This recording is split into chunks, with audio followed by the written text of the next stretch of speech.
Your hosts, Landon and Jade, are a married couple of 17 years and counting, are here to give you a swift kick in the ass. There will be some tough love, but we are here to support you to the greatest life you can have. We will bring the sarcasm and humor. You just bring yourself. Hey guys, welcome to another episode of the Backroads to Us podcast. Today, it's all about you guys. What I want to talk about is things a man needs for a healthy, happy relationship. Basically, what a guy's going to need to stay in a relationship long term that's going to make him feel fulfilled and, just make him happy. So let's get into this. I've got 10 of them. We'll probably hit all 10. So the first one that I have down is someone who actually understands him. I can see how that's important because even for a woman, someone who understands you can kind of tell, like when you're having a bad day, when you need some extra motivation, they can just look at you and they know. And when you understand someone, you kind of know the best way to support them. You know the best way to love them. You just, all in all, you understand this person as a whole and can do so much more for them to uplift their life. If you get somebody who doesn't understand you and you're having a bad day and they do something that really pisses you off and they just make your day worse because they just don't know, I mean, that's going to continually just cause more and more problems. So when you have that person who really knows you, it's kind of it's like a freedom, but it feels so good to know that there's someone there who understands you that well and that you don't really have to say anything sometimes for it to be important. So for you, as a male, obviously, how important do you feel that is for you in a relationship? And why is it important to you?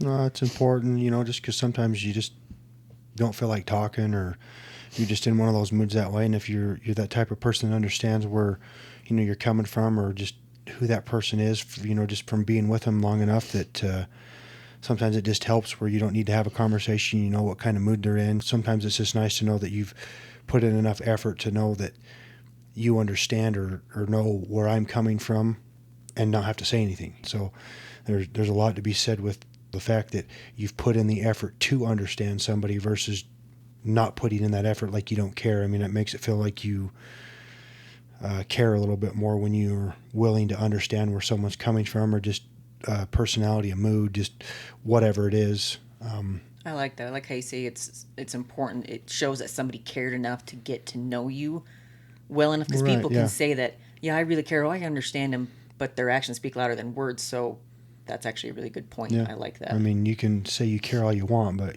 you can show me you care way more than, you can say a lot of things, but your actions are going to speak a lot louder than a lot of things people say. Yeah. No, I like that. That's a good perspective. Okay, so let's talk about number 2, someone who is confident and independent. So now why I would think that would be important in a partner, especially with a female, for a male to have this in a female, is because us females a lot of times, and I know we've gone through this, when I'm not confident in myself, it reflects into our marriage because the confidence in me can impact our social life. It can impact our work. It can impact our sexual life. If the woman's not confident in who she is, then the husband has to always, kind of like baby her, take care of her. It's just one more thing on his plate to take care of. And you want that strong individual next to you to be your partner. And you want them to be independent because if you're always taking care of them and you're always having to make sure that you're making sure that their needs are not over yours, but I would think having that independent person next to you knows that if you need them to do something, they can do it for you because they're independent enough to take care of it and take action. And it's just a strong person to be next to you, I would think. Well, yeah, because, if you're not confident in who you are as a person and whatever, it big time reflects what we do.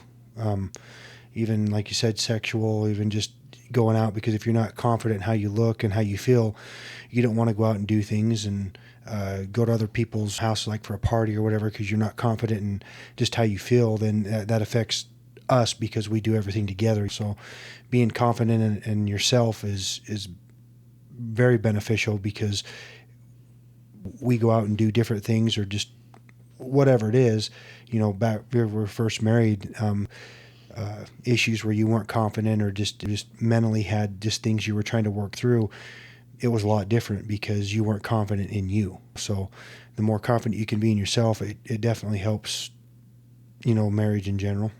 Yeah, and I see that happening in two ways, and I've seen this a lot lately. So one, when a woman's not confident in who she is, in how she looks, how she feels about herself, it she projects that onto the husband or to the male in the relationship. So if the guy looks over and sees another woman and she's attractive, her first thought is, oh, I see you looking at her. Oh my gosh, you just the woman takes it offensively because they're not confident in who they are.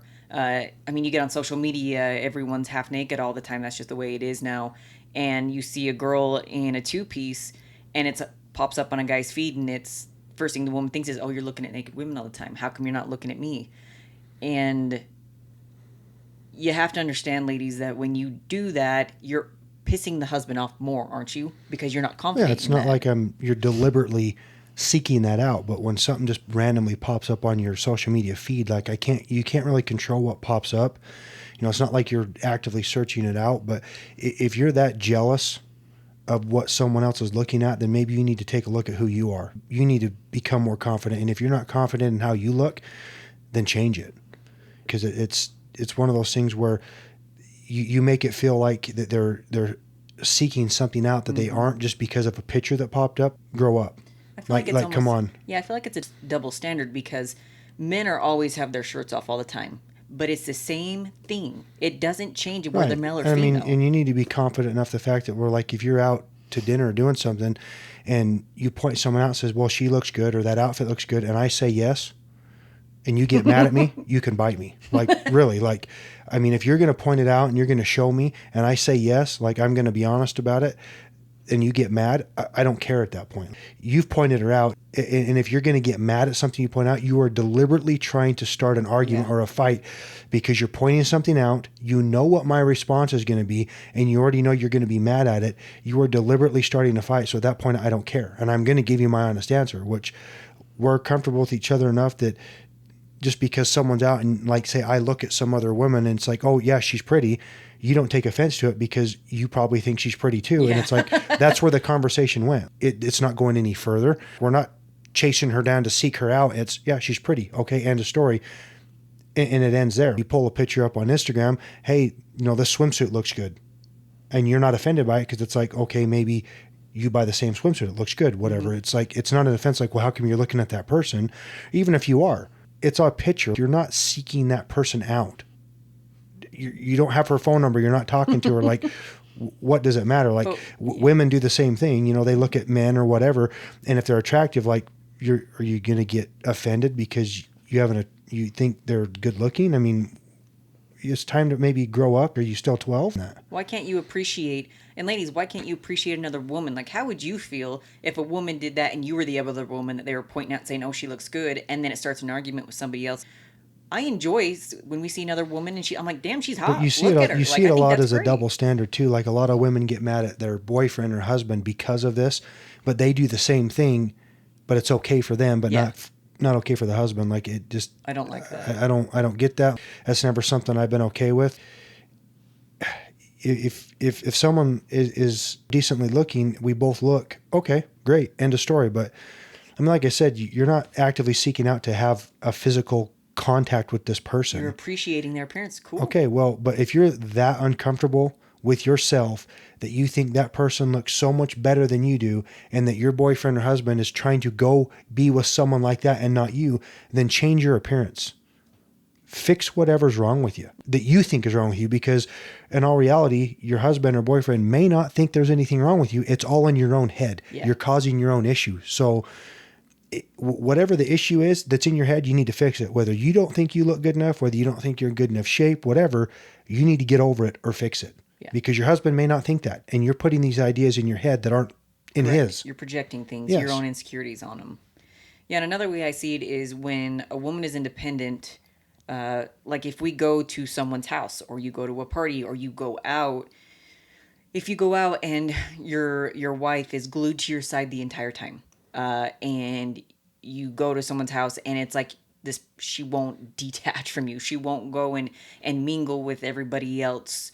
There's got to be some sort of that independence of you rock into a crowd of people that you don't know, but hey, you're willing to put in the effort to go do small talk. Like, that's not my comfort zone. I don't like it either, but I don't want to be the one who's glued to your side and I don't just it makes me feel like a freaking barnacle on next to you, and it makes me feel like I'm that little whiny person that can't handle meeting new people. And like I said, it's not my comfort zone, but I want to, and I want to be able to Landon to go over and talk to all the guys and have a good time and not have me glued to his side and me go hang out with the girls over here or vice versa. I mean, I just think that's nice to have because we don't always have to be right next to each other all the time. It's okay to be separated. It's okay to be independent and have, different conversations with different people. I think that's a very beneficial thing because it's annoying, isn't it?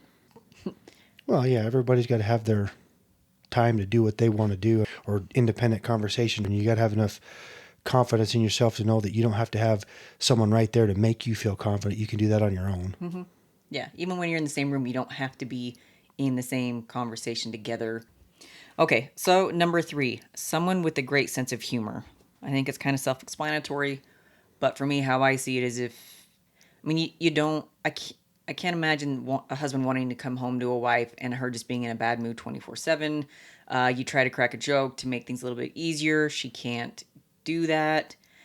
She just always wants to stay either upset or always, when you have a conversation, it always tends to go towards bad or an argument. Like, there needs to be that lightness. There needs to be that feeling of ease with the other person, and a sense of humor is that it's someone who's kind of a little bit more easygoing when the times are needed to do that. Because I know, like I said, we've gone through this before where I was very much in like a depression mode, and it wasn't fun. It wasn't good.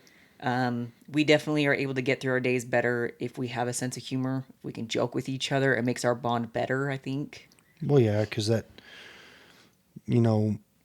depression mode or down mode or not happy, I mean, it's contagious. And whether it's in your home or at work or with friends, you've got that one person that's always in that state of mind. Yeah, it's contagious, and then you don't want to be around that person. So, I mean, in the sense of humor, thing's great, but one person's sense of humor is not always good for that one person or vice versa, because everybody's got such different senses of humor. So you find someone, trying to find all these traits in one person, I guess it can be hard. I mean, you got to learn to like different traits in different people and accept different things, because my sense of humor that you are okay with, that you like, other people may not think is as funny. It just depends on what that is, and you got to be able to find what makes the other person laugh and kind of feed off of that for your sense of humor. You can lighten the mood because you know what the other person thinks is, funny, or you know how to make them smile. So, I mean, that's part of learning that person.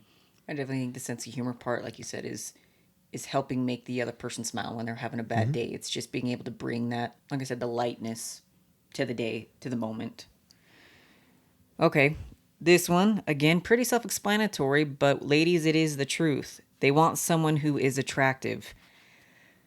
Okay, I know this comes up a lot, but yes, ladies, a man wants someone who is attractive. You want someone who is attractive. So this goes both ways. Let's stop doing this it only goes one way thing. You want a husband who's attractive, and now their attractiveness is not just their looks, because you can be the most attractive person, but if you're an asshole, that doesn't do much. So you want the attractiveness in their looks, but their personality brings out their attractiveness, their good heart, their humor, their kindness. That will make somebody 10 times more attractive if they've got a good soul. But yes, it's true. And that's the first thing men are going to notice, is whether you're attractive or not. Obviously, we've talked about this, but it's true. Oh, yeah. I mean, you can find the most physically attractive person in a night and go have a conversation with them, and in 20 minutes not like the person because their personality ruins who they are. I mean, a personality is what you live with, what you're with a lot of the time. I mean, yes, the first thing that happens is you're physically attracted to someone, and that's why you go up and meet that person or would like to take that person on a date or whatever. But, you could take that person on one date and their personality could ruin everything. Mm-hmm. Their attitude, their sense of humor, their whatever it is that way. So yes, being physically attractive, don't let yourself go when you get married. Stay in shape. whatever that is, that yes, that's important. But your personality and your sense of humor and who you are as a person, and that speaks a lot, because it can ruin everything. You can turn into a complete asshole, like you said, and ruin everything. Doesn't matter how good looking you are, that can ruin a lot. Sometimes the most good looking people are the worst. And I that's probably Well, judgmental they of have it. an attitude because they think they're all that. Yes. And now and again, that could just be that's judgmental, because there are some very beautiful, gorgeous, handsome people, and they are the nice, most down to earth person in the world. And I'm categorizing here, but it seems like the more pretty or handsome someone is, the more the personality doesn't go with it. So you have to be able to find the attractiveness physically, but also the attractiveness in the soul that just complements each other. Well, and a lot of people that say very attractive person, they have a bad personality. They're not willing to work on their personality or those other things because they think the look is everything. Yeah. And those people that realize that, they could be very attractive but have a great personality because they know there's more to it. Because like I said, that ruins things so fast. It does. And like I said, you got to live with it for the rest of your life. Yeah. So a pretty face is not fun to live with for 20, 50 years. Yeah, if you're getting treated like garbage or whatever, and everything that comes out of their mouth is negative or demeaning or whatever, it doesn't matter what you look like. Yeah, shine wears off pretty quick. Okay, number 5, someone who respects him. I think for men that's a big one. Respect and loyalty, which we'll get to that one, but respect is a huge thing, because men are, the thing is, they're the men of the house. They're the men of the relationship. They're kind of, the caretakers, but all men really want is the respect from their wives. When you see those couples that the wife is just very derogatory, very rude, and just very, very disrespectful for their husband, it's horrible. I don't know how the man can allow the woman to do that, and I don't know how the woman thinks that it's okay to just treat him with such utter disrespect and expect him to still love her and treat her good. Like, why would a husband? No one would want to do that. Well, right. That's part of, like, one of your points there is having a woman having confidence in herself. That if any man has any confidence in himself, that's not acceptable, and they won't allow that. That's not an acceptable behavior. We've talked about it. We've had people that we've been around, and we've seen that type of behavior, and instantly, I don't like the person. I don't even want to be around him. I don't want to hang with him. I don't want to go anywhere with him because I can't stand the way they talk to each other. So that's one of those things where that's a no-go for me. I don't accept it. I won't accept it. There's not the demeaning thing back and forth. Like, if you don't respect each other, it's over for me. I don't like it. We're great at it, and we respect each other. But when you see other couples do it, I don't even want to be around them. It's a bad vibe. It's a bad aura around everybody. And I mean, it makes me want to say something, but it's not my deal. So yeah, and it's very telling of the person. Oh yeah. That's all you got to see is that one trait, and it's like, nope, I know we won't get along with them. I know we don't want them in our lives, and it's a very easy nope. Like, I'm done. Yeah. Okay, someone who is brilliant.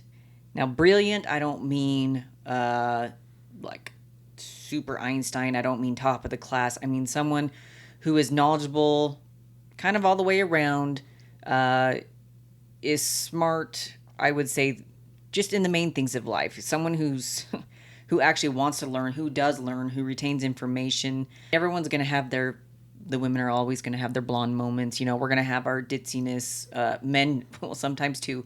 But I think for a male wanting a female who's brilliant is just someone he can have a conversation with and actually have a conversation. We can discuss new things. If we don't know an answer, we can learn it. Or even I like when we have conversations and I don't know something that you know well, we can have a conversation and I can get interested in it. Like, I want to continue the conversation because I don't know and I want to learn about it.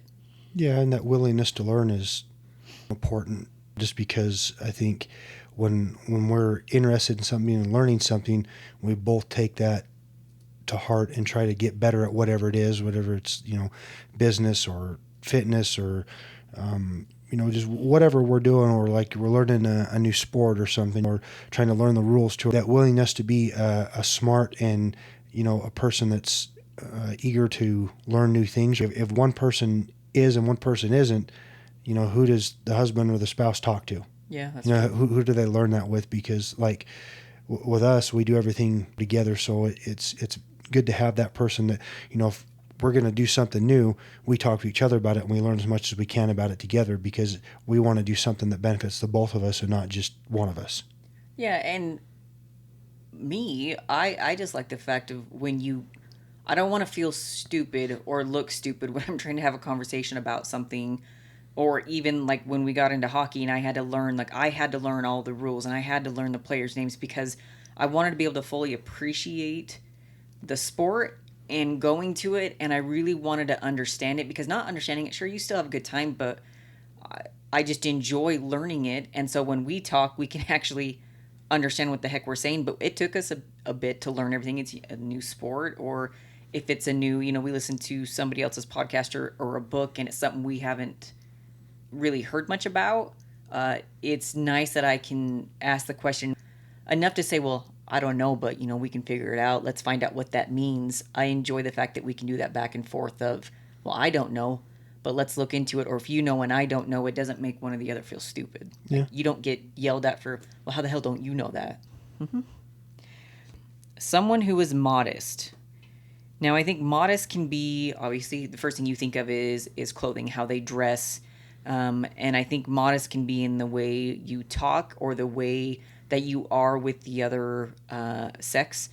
So I think for a male, when you would say you enjoy someone who is modest, obviously you don't want them, when you go out and meet with a bunch of guys, you don't want her flirting with everybody. You want her to respect you, but also be modest with that. You want her to not have her nipples coming out, trying to be provocative to other people next to you because she's yours. Well, it's just a respect issue, all in all. I mean, that's one of those things, like, people get that offended of, you don't want me to do this because we listen to that TV show, but it's like, because you own me. Mm-hmm. And it's like, well, no, but yes, that's exactly what it is. Like, you own me and I own you both. Like, it's a respect thing back and forth. You don't go out there flirting with other people provocatively and not modestly and whatever else in front of me or without me there. Mm-hmm. As a respect issue, and it goes the same the other direction. I don't go out there flirting with other women trying to act like you're trying to pick up a date even though you're not. That's disrespectful. Modestly is how you talk to the opposite sex. You're a respectful person. What we do on our own home with each other is one thing, but when you're out with people, I mean, you need to respect the person you're with by your actions with other people. Mm-hmm.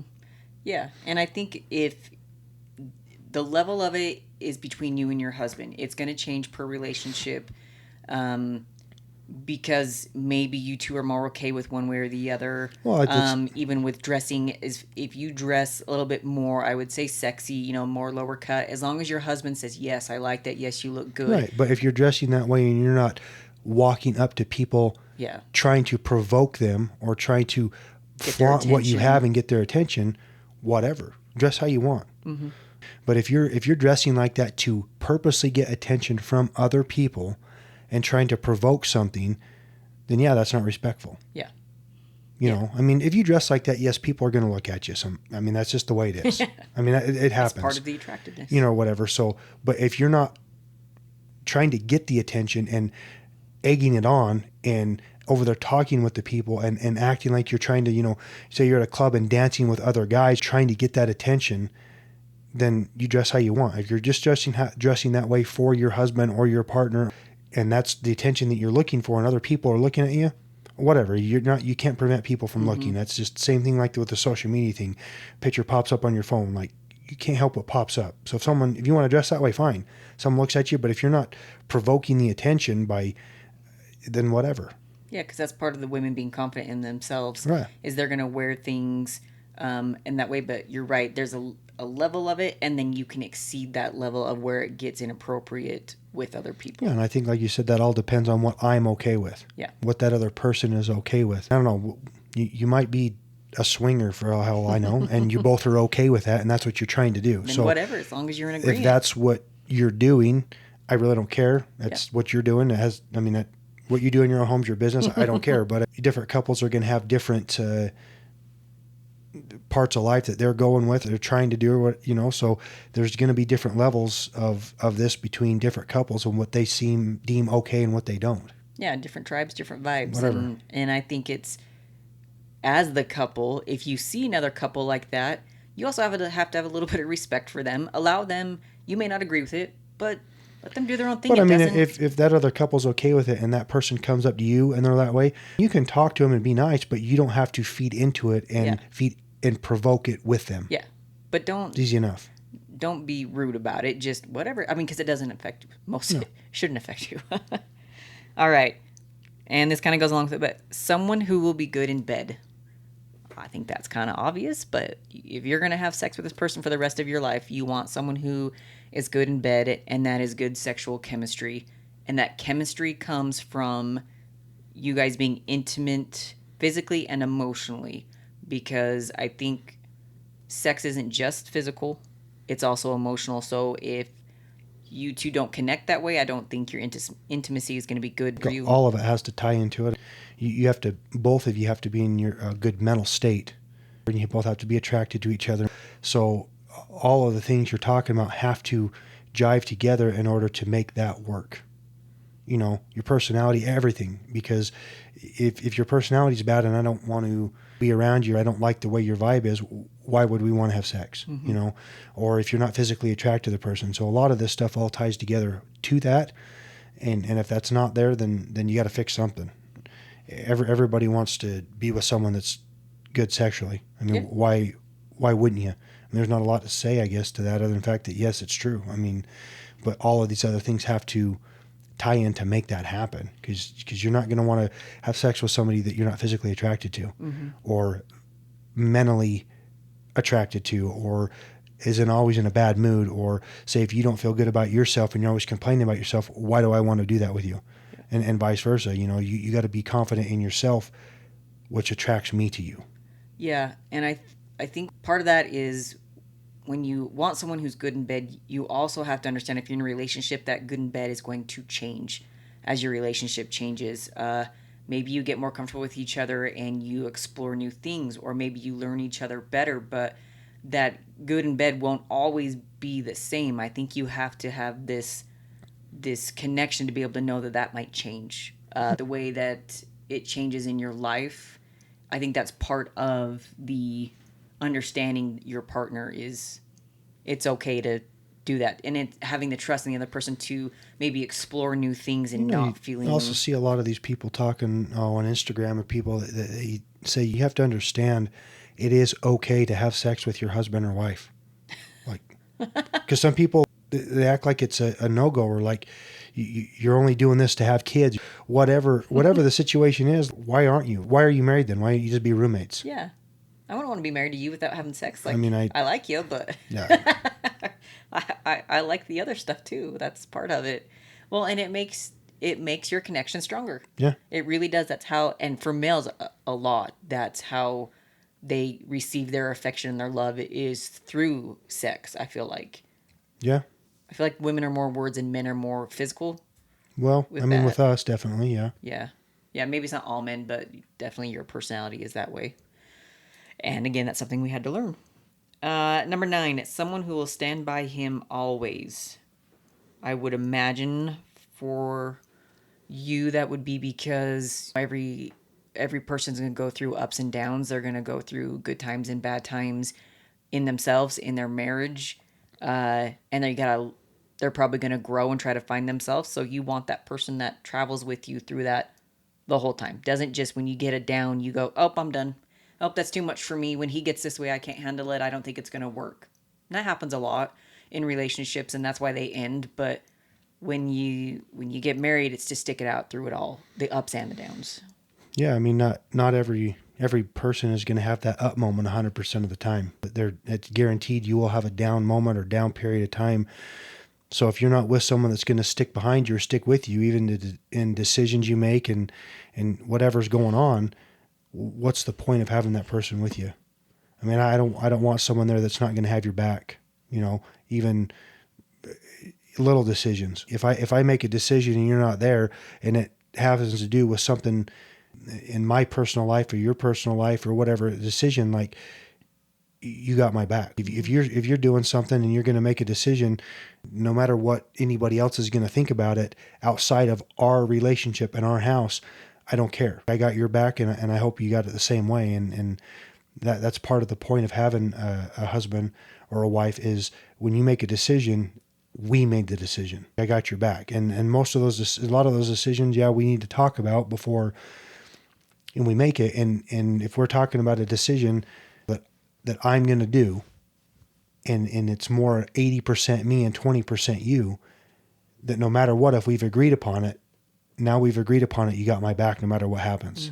And vice versa. Because sometimes when you make a decision for us, it's not a 50-50 decision. Sometimes it's going to benefit me more than it's going to benefit you.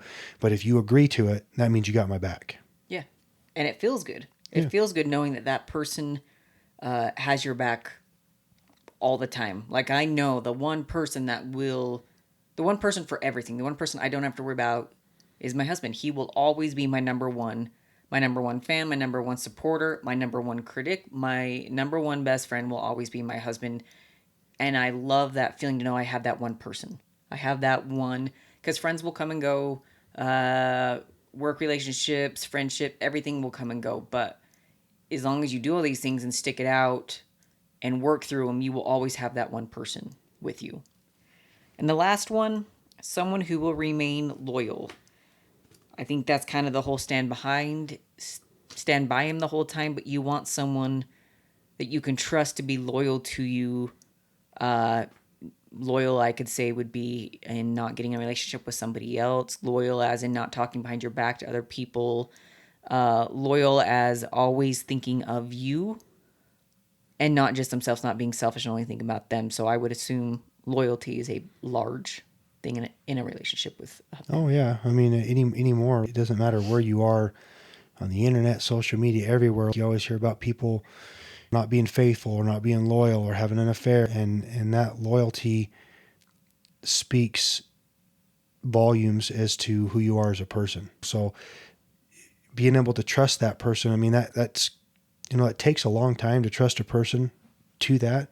And it's something you have to work towards because sometimes maybe you don't know if that's there when you're first married because you're young and you're trying to work that point out or whatever. But the longer you are in a relationship, that's huge to find someone that you can trust no matter what, to be that person, to be the loyal person, to know that even if you're not there, that person's going to be that person. Yeah.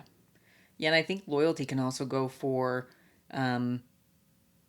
you are loyal to this other person so that if you see them start to slip, you see them start to become something that you know that they don't want to be, or they're going somewhere that they're not, well, I'm loyal to this person and I know he or she would not want to go this direction, or I know this isn't this person. You know that I'm loyal enough to be, hey, that's not what you should be doing, or hey, I know this isn't you, let's get better, or hey, let me push you over here to get a little bit better because I'm loyal to this person and I see so much in you that I'm going to have your back in that way. And I think that's outstanding, and that's something that every relationship should have, even not just a male-female relationship that way, even your friendships, and that you want someone who's loyal, because that's, like you said, it speaks volumes of the person. If they respect you, if they're loyal, if they understand you, those are huge things.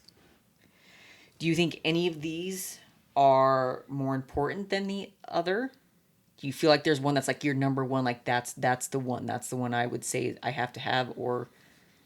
No, I think they all kind of work together. I don't think you can have too many of them without the rest of them. The loyalty thing is huge. The understanding thing, I mean, you got to have someone that's got your back in your marriage, because there's going to be downtime. So if you don't feel like you got someone you can trust and behind you, I think that's a huge one.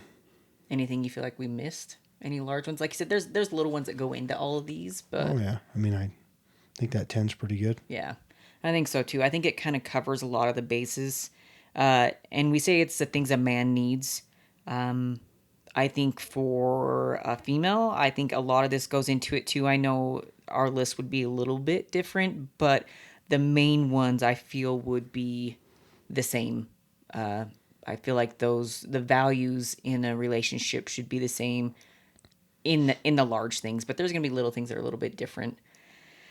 So ladies, if you're listening to this, maybe go through these and see if you're doing this for your husband, if for your, your spouse, your boyfriend. See if you're doing all these things. Maybe ask them, am I doing these things for you? Is there something else I can do? Because your spouse, your partner may be different. Their list may be a little different, but I think it's a good conversation to have with them and just see if you're meeting their needs. If you're not, be willing to be open to hearing what their needs may be and, talking about it, because you would want the same respect out of them if your needs weren't met. So thanks for joining us. I hope this kind of opened your eyes a little bit. I hope, guys, that we got some of those on there that you think is right. If we missed any, let me know. But thanks again, and we will see you next time.